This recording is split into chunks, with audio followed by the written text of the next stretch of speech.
Next here, he's been a staple of our show. Give it up for the Fishy one, George Fish.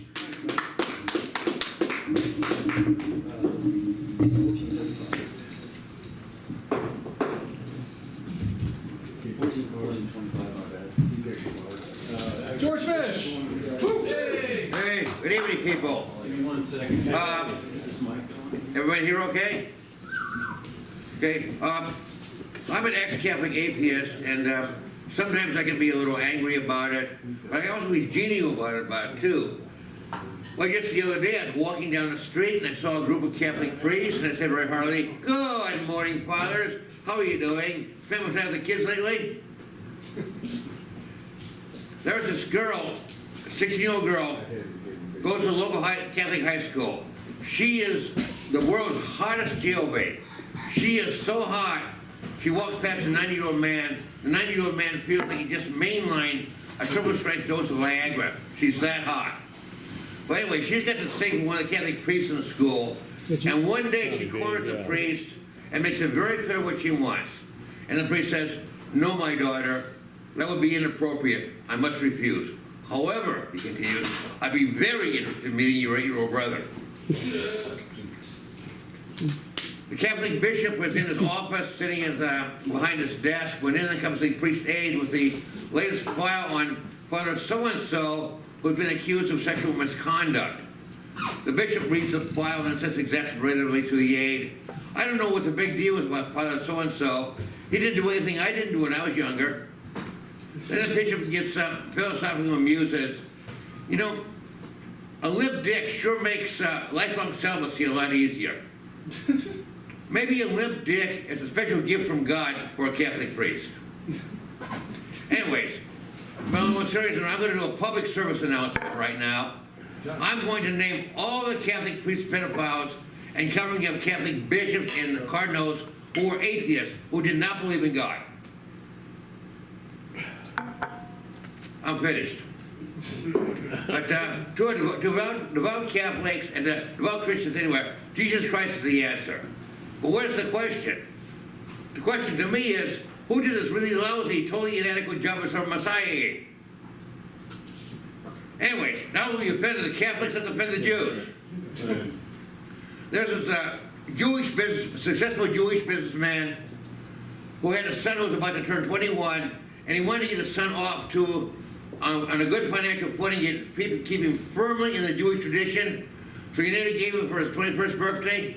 A liquor store in the Black Ghetto. There's a new trend in the Jewish religion, ultra-Orthodox, ultra-Reformed Judaism. For a fee, of course, the rabbi will bless your ham and your pork chops in the kosher. Rabbinical Council recently ruled that for a Jew, it is okay to count his money on the Sabbath. Because for a Jew, counting one's own money is not work but play, a recreation. For the same reason, a Jew can receive money on the Sabbath, but cannot pay out money, no matter how deserving the person he's paying out is, because for a Jew to give money to other people is onerous work. And that reminds me of back in the 1970s, a skit on All in the Family, when the Orthodox Jewish plumber stopped working at Archie Bunker's toilet because it was the Sabbath, it was 5 o'clock on Friday, and Archie Bunker says, "What about turning down money? Isn't that get your religion too?" Well, just remember, I don't try to offend, I just do it naturally. I know I should be more like my late mother, who hated people who gave offense, unless of course she was the one giving the offense. I can hear her now, even from the grave. "Well, if you can't say anything good about Adolf Hitler, don't say anything at all." But, you know, I'm a mustache aficionado. I don't have a mustache myself, of course. And I have to admit, Adolf Hitler had an interesting mustache. Of course, it's not what I would want. Looks more like a fat caterpillar on the upper lip. And, of course, he cribbed it from Charlie Chaplin, who was every way his superior. Adolf Hitler also liked animals and kept animals around him all the time. Julius Streicher, Hermann Goering, Joseph Goebbels, list goes on and on. And that's making an impression, I guess. And speaking of making an impression, true story. Back in the early 1990s, my then psychotherapist talked to my father for 10 minutes, long distance on the phone, and as the therapist relayed the story to me, my father had really made an impression on him. After 10 minutes of talking to my father, he had concluded my father was, quote, just an asshole out to vindicate himself, quote, an ignorant fascist, and quote, a tyrant and a bully. Now that's making an impression. Unfortunately, it's also the way I feel about my father, but that's also making an impression. And someone who made a real impression on me was, believe it or not, Attila the Hun.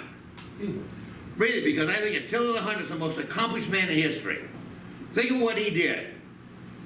He sacked Rome, destroyed Greco-Roman culture, and plunged Europe into the dark ages from which it took 1,000 years to recover. Now that's accomplishment. Yeah. When's the last time any of you did anything even remotely like that? Well, that's all I have for right now. I'm sure much to your relief. I just like to say, don't forget our bartender Rob, and treat him right, and be sure to tip him, and tip him right. Don't just grab him by the shoulders and lean him to one side. And on that note, I'm out of here.